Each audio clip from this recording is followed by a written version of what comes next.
Bonjour, c'est Victor de la team Carp Fishing Angler.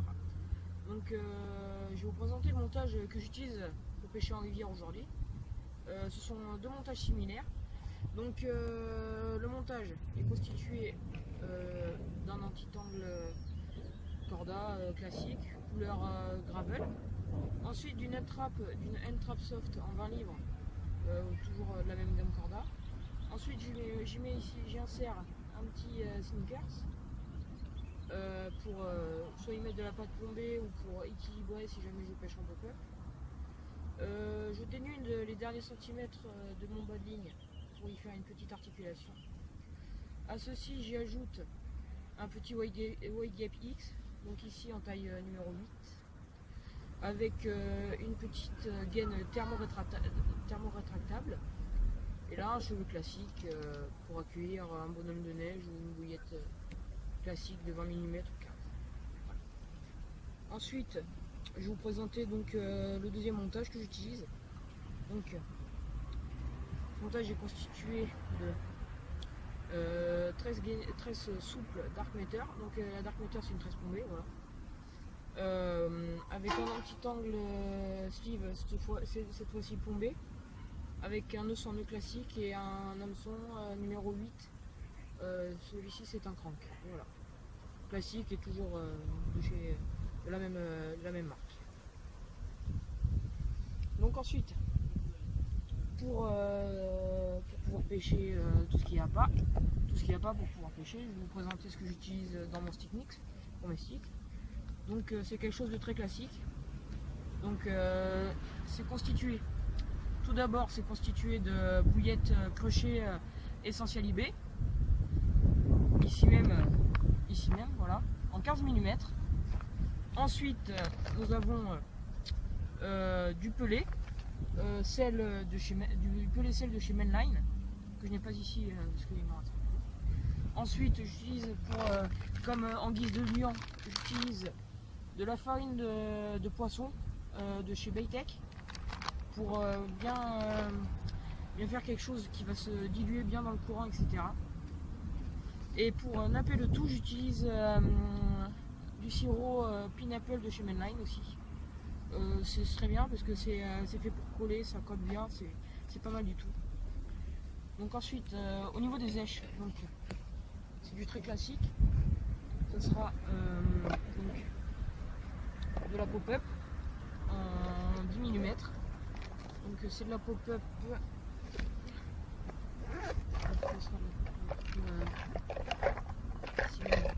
Ce sont des pop-up Pineapple de chez Mainline encore en 10 mm, coiffé d'une Essential IB de chez Mainline aussi en 15 mm pour faire un petit bonhomme de neige bien sympathique. Ou la deuxième solution, c'était exactement pareil, une bouillette comme ça IB, mais avec en dessus un petit maïs flottant Corda.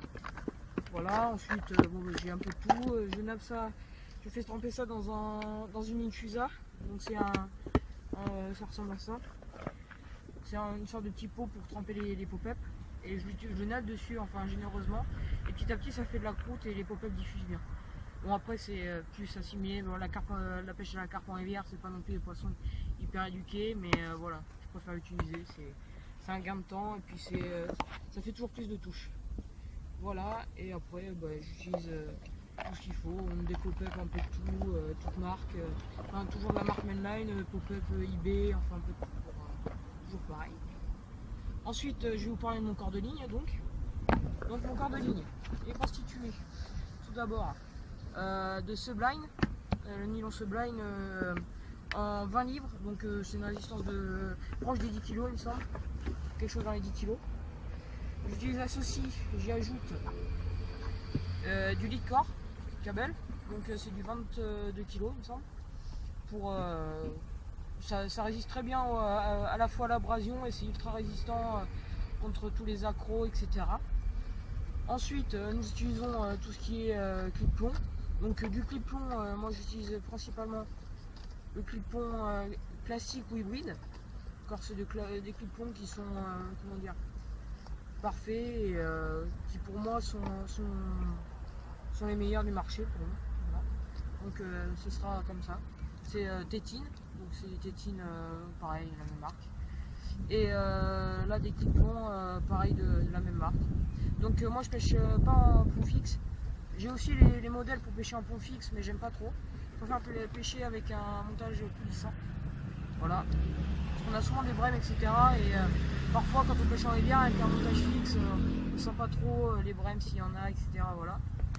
Voilà. Et ensuite j'utilise quelque chose de super classique, une attache rapide, un quick link, et puis voilà. Tout plus simple, tout ce qu'il y a de plus simple. Et ça fait exactement le taf. D'ailleurs, par chance, on a réussi à mettre une belle carpe de rivière aujourd'hui à l'épuisette, donc elle fait 11 kg. Enzo va vous montrer les photos, et puis j'espère que ça sera bénéfique et qu'on fera d'autres poissons, je l'espère. Voilà.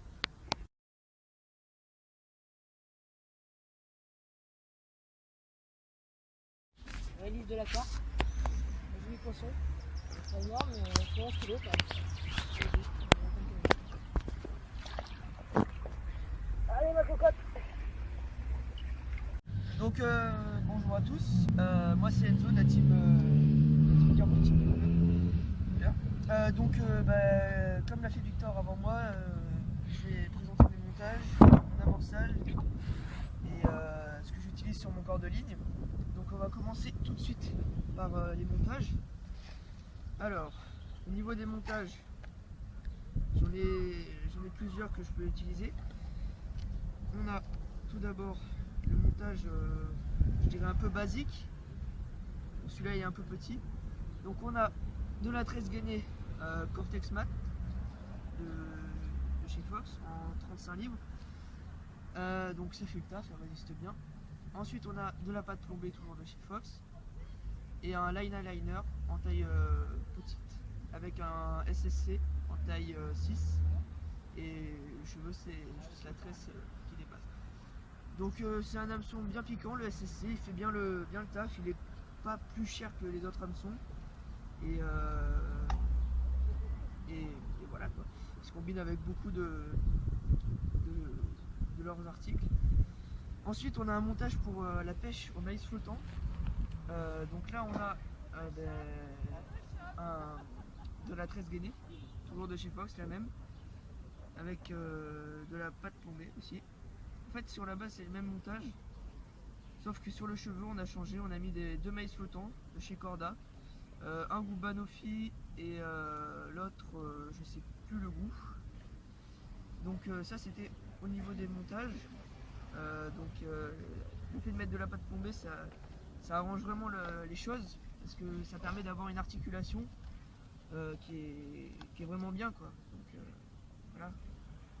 Et avec cette articulation on pourra se permettre de pêcher avec des appâts plus visibles. Donc ensuite au niveau de l'amorçage, c'est de la vignette Mistral en 20 mm que je broie. Avec le crochet de chez Corda. J'y ajoute du pelé en taille 2 ou 4, je sais plus du tout. Et donc voilà, après on a ajouté des tout petits bouts de pop-up rose. Et on a ajouté du sirop de chez Mainline que vous a montré Victor tout à l'heure, avec un peu de goût pineapple que j'ai ajouté. À cela on fait des sticks de bouillettes broyées et on les ajoute sur le montage. Au niveau de l'èche des montages, c'est de l'ail impact de chez Mainline ou Essential IB. C'est déséquilibré, c'est des bouillettes flottantes et denses à la fois, que je fais tremper dans du goût, en fait dans un bocal à part. Je fais tremper pendant quelques mois et pareil ça forme une espèce de croûte qui une fois dans l'eau commence à se dissoudre et diffuse bien. Au niveau après du corps de ligne et de ce que j'utilise directement sur le fil c'est de l'Exo7 de chez Fox en 20 livres, ça fait 9,9 kg. Donc c'est un fil assez élastique, c'est un nylon. Je trouve bien, c'est ce qu'il faut je pense. Plus après ça fait un peu voyant et après moins il y a des risques que ça casse. Ensuite, je mets du lait de corps de chez Fox, couleur camo, 45 livres, parfait lui aussi, rien à dire sur ça. Ensuite, j'y ajoute les tétines, parce que je pêche comme Victor, j'aime pas pêcher au montage fixe, du coup c'est avec des plombs, et je leur laisse de la liberté pour bouger en fait, sur le lait de corps. Et ensuite, un truc basique hein, des clips, toujours de chez Fox. À ça j'y ajoute des spin links. C'est beaucoup plus pratique que les quick change que j'ai ici. Déjà parce que le quick change abîme la tresse gainée sur les montages et aussi il faut boucler un émerillon. Tandis que là on peut changer très rapidement de montage ou de quick change d'agrafe rapide s'il y a un problème. C'est à peu près tout. Oui, c'est à peu près tout. Au niveau des poissons, Victor a fait une carpe comme je vous ai dit avant. Moi j'ai fait 4 brèmes et je crois qu'il a fait 3 brèmes lui aussi. On espère que ça va dérouler au niveau des carpes, parce que les brèmes je vous avoue qu'il y en a un peu marre. Et voilà quoi. Après, ici, vous avez la batterie de canne. Donc avec 2 détecteurs MX Plus de chez Fox, avec 2 écureuils des micro-swingers de chez Fox. Ils sont pas très chers, ils font le boulot franchement. Après 2 piquets, 2 buzz bars, c'est basique quoi. Au niveau des cannes, on est sur des Daiwa Phantom en 12 pieds 3 livres. Donc ça a une bonne puissance de lancer, c'est dommage que j'ai pas les moulinets qui soient assez puissants, comme ceux de Victor qui va vous présenter ensuite. Et après au niveau des moulinets, on est sur des moulinets assez basiques, des cormorans en carpe. C'est pas des très bons moulinets, mais ça va, ils font le boulot que je leur demande. Et je vais pas tarder à les changer parce qu'ils commencent à saturer un peu. Puis voilà. Donc maintenant Victor va vous présenter ses cannes et ses moulinets, ainsi que tout ce qu'il utilise au niveau des buzz bars et des tours. Donc je vais vous présenter ma batterie de canne. Donc pour commencer, les buzz bars c'est des Signet. C'est le format Gold Spot avec en fait 2 piquets arrière pour plus de stabilité. Voilà, en rivière c'est des parts violents quand même, très violents même. Il faut quelque chose de fiable et qui soit bien ancré dans le sol. Ensuite, pour ce qui est des détecteurs, c'est des Delkim. C'est le premier, je crois que c'est l'EV+. Voilà. Donc très bon détecteur, rien à dire, très bien, hyper sensible et tout. J'ai rien à dire sur ces détecteurs, très bonne sensibilité, parfait. Ensuite, les écureuils ce sont des Sto. Donc de chez Corda, ce sont les nouveaux là, les V2. Ils sont fluorescents la nuit, donc c'est super bien. Voilà. Donc normalement j'ai 3 cannes, mais là j'en ai mis 2 par souci de maniabilité, et puis le spot est pas très grand, donc pour faire plaisir à tout le monde, et voilà. Ensuite j'utilise les coques pour les protéger, etc. Normalement je pêche à 3 cannes, donc je les lis en king canne. Ensuite pour les cannes, ce sont les Wishwood 10 pieds, donc c'est très bonne canne, j'en suis super content, c'est super bien. Elles se passent partout parce qu'elles sont en 10 pieds, donc c'est maniable et tout. Je ne conseillerais pas quand même de pêcher à longue distance, c'est pas non plus de la canne longue distance non plus, hein. C'est des 3 livres, donc moi je peux lancer des ponts de 90 grammes à 70-80 mètres maximum. Vous avez remarqué, la rivière n'est pas très grande, hein. Alors, en étang c'est plus compliqué. Et en moulinet, donc ce sont des Windcast BR 5500 LDA, il me semble, ouais, c'est ça. Donc c'est des moulinets de chez Daiwa, donc c'est des moulinets qui sont super bien.